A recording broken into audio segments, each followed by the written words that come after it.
કહેવાય છે કે શરીર નશ્વર છે.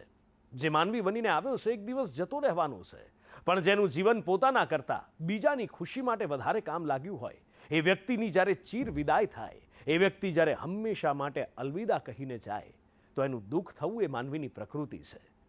દેશને હરિયાળી ક્રાંતિ આપનારો એ જીવ 98 વર્ષની વયે આપણી વચ્ચેથી હંમેશા માટે વિદાય લઈને જતો રહ્યો. પરિવાર અને તેના સગા સંબંધીઓ તેને માનકોમ્બુ સાંબા સિવાન સ્વામીનાથન તરીકે ઓળખતા, પણ દેશ અને દુનિયા તેમને હરિયાળી ક્રાંતિના જનક તરીકે ઓળખે છે.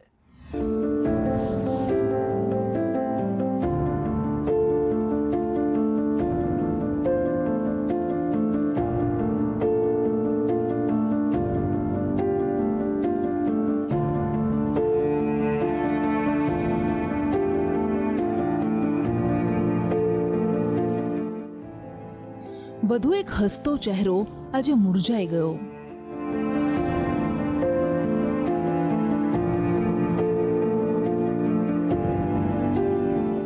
લાખો નહીં, કરોડો દિલમાં ખુશીઓ સિંચનારો મા ભારતી તારો વધુ એક વીર અલવિદા કહીને ચાલ્યો ગયો.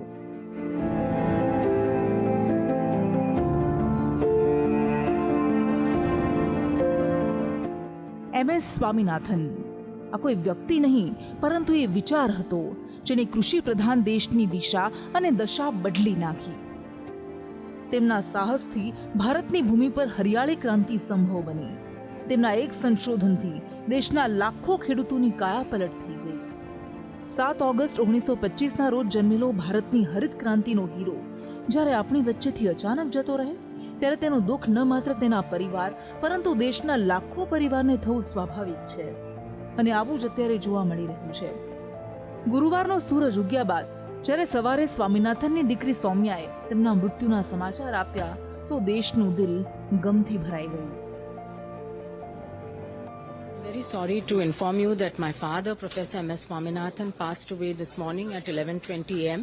in Chennai, at home and peacefully. He was not keeping well for the last few days,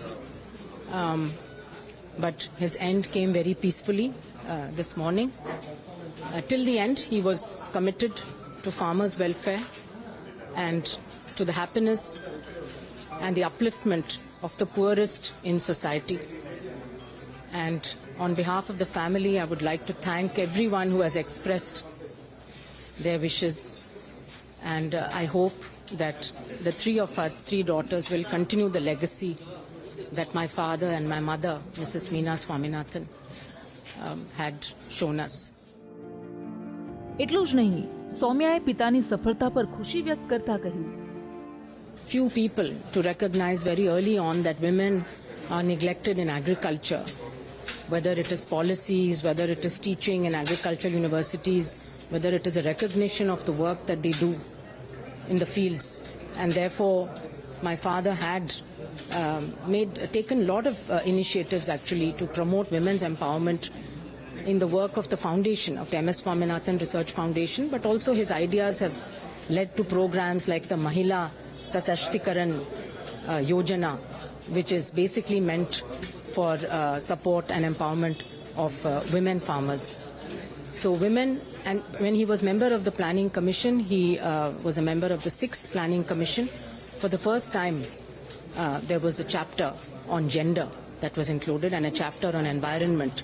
And these are 2 of the contributions that he is very proud of. જો કે હકીકત એ પણ છે કે MS સ્વામીનાથનની સફળતાનો ગર્વ આખો દેશ મહેસૂસ કરી રહ્યો છે.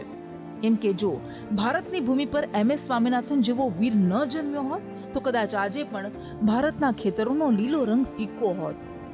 ખેતી પ્રધાન દેશ ભારતના ખેડૂતોની ખુશી કદાચ અધૂરી હોત અને નાના ખેડૂતોની દશા કદાચ આનાથી પણ બદતર હોત. MS સ્વામીનાથનની સફળતા અને તેમની સફળતાથી દેશની બદલાયેલી દશાની વાત કરીએ એ પહેલા એક નજર તેમની જીવન સફર પર કરીએ તો તેમનું પૂરું નામ માનકોમ્બુ સાંબાસિવન સ્વામીનાથન હતું. તેમનો જન્મ 7 ઓગસ્ટ 1925ના રોજ તમિલનાડુના તંજાવુરમાં થયો હતો. સ્વામીનાથન પાસે વિશ્વને ભૂખ અને ગરીબીમાંથી મુક્તિ આપવાનું સ્વપ્ન હતું. તેઓ ટકાઉ વિકાસ અને જૈવ વિવિધતા સંરક્ષણના હિમાયતી હતા. સ્વામીનાથનને યુનાઇટેડ નેશન્સ એન્વાયરમેન્ટ પ્રોગ્રામ દ્વારા ફાધર ઓફ ઇકોનોમિક ઇકોલોજી તરીકે પણ વર્ણવવામાં આવ્યા. સ્વામીનાથન પાસે 2 ગ્રેજ્યુએટ ડિગ્રી હતી, એક પ્રાણીશાસ્ત્રની અને બીજી કૃષિની. જોકે 1943માં બંગાળમાં દુષ્કાળનો અનુભવ કર્યા બાદ તેમણે ખેતી કરવાનું નક્કી કર્યું. વર્ષ 1960માં જ્યારે ભારત મોટા પ્રમાણમાં ખોરાકની અછતનો સામનો કરી રહ્યું હતું, ત્યારે MS સ્વામીનાથન અને નોર્મન બોરલોગ અને અન્ય વૈજ્ઞાનિકોએ ઘઉંના HYV એટલે કે ઉચ્ચ ઉપજ આપતા વિવિધતા બીજ વિકસાવ્યા. તેમણે 1972 થી 1979 સુધી ભારતીય કૃષિ સંશોધન પરિષદ અને 1982 થી 1988 દરમિયાન આંતરરાષ્ટ્રીય ચોખા સંશોધન સંસ્થાના મહાનિર્દેશક તરીકે સેવા આપી. સ્વામીનાથને 1979માં કૃષિ મંત્રાલયના અગ્ર સચિવ તરીકે પણ સેવા આપી હતી. MS સ્વામીનાથન એવું વ્યક્તિત્વ હતું જે ઘઉંની શ્રેષ્ઠ જાત ઓળખનાર અને સ્વીકારનાર પ્રથમ વ્યક્તિ હતા, જેના કારણે ભારતમાં ઘઉંના ઉત્પાદનમાં બહોળો વધારો થયો અને એટલા માટે જ તેમને ભારતમાં હરિયાળી ક્રાંતિના જનકનું બિરુદ આપવામાં આવ્યું. કૃષિ વૈજ્ઞાનિક ડોક્ટર સ્વામીનાથને હરિયાળી ક્રાંતિની સફળતા માટે 2 કેન્દ્રીય કૃષિ પ્રધાનો C. સુબ્રમણ્યમ અને જગજીવન રામ સાથે નજીકથી કામ કર્યું હતું. આ એક એવો કાર્યકાળ હતો જેમાં રાસાયણિક જૈવિક ટેકનોલોજી દ્વારા ઘઉં અને ચોખાની ઉત્પાદકતા વધારવામાં આવી હતી. હરિયાળી ક્રાંતિને કારણે ભારત અનાજ ક્ષેત્રમાં આત્મનિર્ભર બનવાના માર્ગે આગળ વધી શક્યું. હરિયાળી ક્રાંતિને કારણે ભારતનું ચિત્ર બદલાઈ ગયું અને તેમની આ સફળતાએ દેશના લાખો નાના ખેડૂતોને પ્રગતિ અપાવી. જોકે સ્વામીનાથનને અત્યાર સુધીમાં ભારત સરકાર દ્વારા 3 પદ્મ પુરસ્કાર ઉપરાંત અનેક પુરસ્કારોથી નવાજવામાં પણ આવ્યા. સ્વામીનાથનને વર્ષ 1967માં પદ્મશ્રી પુરસ્કાર, 1971માં મેગ્સેસે એવોર્ડ, 1972માં પદ્મભૂષણ પુરસ્કાર, 1987માં વર્લ્ડ ફૂડ પ્રાઇઝ અને 1989માં પદ્મ વિભૂષણ પુરસ્કારથી નવાજવામાં આવ્યા. આ ઉપરાંત અનેક રાષ્ટ્રીય અને આંતરરાષ્ટ્રીય પુરસ્કારોથી પણ સન્માનિત કરાયા. સરકાર ભલે ગમે તે હોય, પરંતુ કૃષિ ક્ષેત્રમાં MS સ્વામીનાથનની સફળતાના દરેક સરકાર ન માત્ર વખાણ કરતી રહી, પરંતુ સ્વામીનાથનની ભલામણોનો અમલ કરવાના વચનો પણ આપતી રહી. થોડા વર્ષો પહેલા MS સ્વામીનાથન દ્વારા લખાયેલી એક બુકના વિમોચન પ્રસંગે PM મોદીએ પણ તેમના વ્યક્તિત્વનો પરિચય કરાવ્યો હતો. वैसे वो कहे जाते हैं कृषि वैज्ञानिक, लेकिन कभी कभी मुझे लगता है वो किसान वैज्ञानिक है. उनके भीतर एक किसान जिंदा है.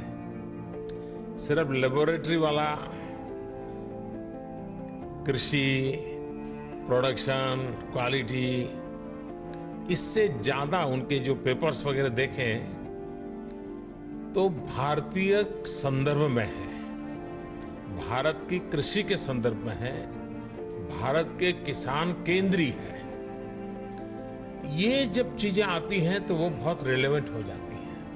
वरना कभी कभार जमीन से काफ़ी ऊपर बहुत सी चीज़ें आती हैं, लेकिन फिर वो बीच का गैप पूरा नहीं होता है. डॉक्टर स्वामीनाथन जी की एक विशेषता रही है कि उन्होंने जो चीज़ें जब भी प्रस्तुत की वो जमीन से जुड़ी हुई थी, और उसका परिणाम ये हुआ कि वो बहुत ही रिलेवेंट लगी और ज़्यादातर उसका उपयोग भी हुआ. જ્યારે આવું વ્યક્તિત્વ આપણી વચ્ચેથી અચાનક જતું રહે ત્યારે તેનું દુઃખ થવું એ માનવીની એક પ્રકૃતિ છે અને આ જ દુઃખનો અહેસાસ અત્યારે આખો દેશ કરી રહ્યો છે. PM મોદીએ પણ સોશિયલ મીડિયા દ્વારા MS સ્વામીનાથનને શ્રદ્ધાંજલિ આપતા લખ્યું, ડોક્ટર MS સ્વામીનાથનના નિધનથી ખૂબ જ દુઃખ થયું. આપણા દેશના ઇતિહાસના અત્યંત નિર્ણાયક સમયે કૃષિ ક્ષેત્રે તેમના અભૂતપૂર્વ કાર્યથી લાખો લોકોના જીવનમાં પરિવર્તન આવ્યું અને આપણા દેશ માટે ખાદ્ય સુરક્ષા સુનિશ્ચિત થઈ. કૃષિમાં તેમના ક્રાંતિકારી યોગદાન ઉપરાંત ડોક્ટર સ્વામીનાથન નવીનતાના પાવર હાઉસ અને ઘણા લોકો માટે પ્રેરણાદાયી ગુરુ હતા. સંશોધન અને માર્ગદર્શન માટે તેમની અતૂટ પ્રતિબદ્ધતાએ અસંખ્ય વૈજ્ઞાનિકો અને સંશોધકો પર અમિટ છાપ છોડી છે. મને ડોક્ટર સ્વામીનાથન સાથેની મારી વાતચીત હંમેશા યાદ રહેશે. ભારતની પ્રગતિ જોવાનો તેમનો જુસ્સો અનુકરણીય હતો. તેમનું જીવન અને કાર્ય આવનારી પેઢીઓને પ્રેરણા આપશે.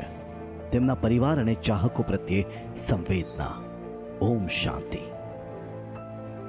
આવી જ લાગણી અત્યારે રાજનેતાથી લઈને ન માત્ર તમિલનાડુ પરંતુ દેશનો દરેક વ્યક્તિ મહેસૂસ કરી રહ્યો છે અને બે હાથ જોડી ઉપરવાળાને અરજ કરી રહ્યો છે કે સદગતના આત્માને ચીર શાંતિ અર્પજે. બ્યુરો રિપોર્ટ, સંદેશ ન્યૂઝ.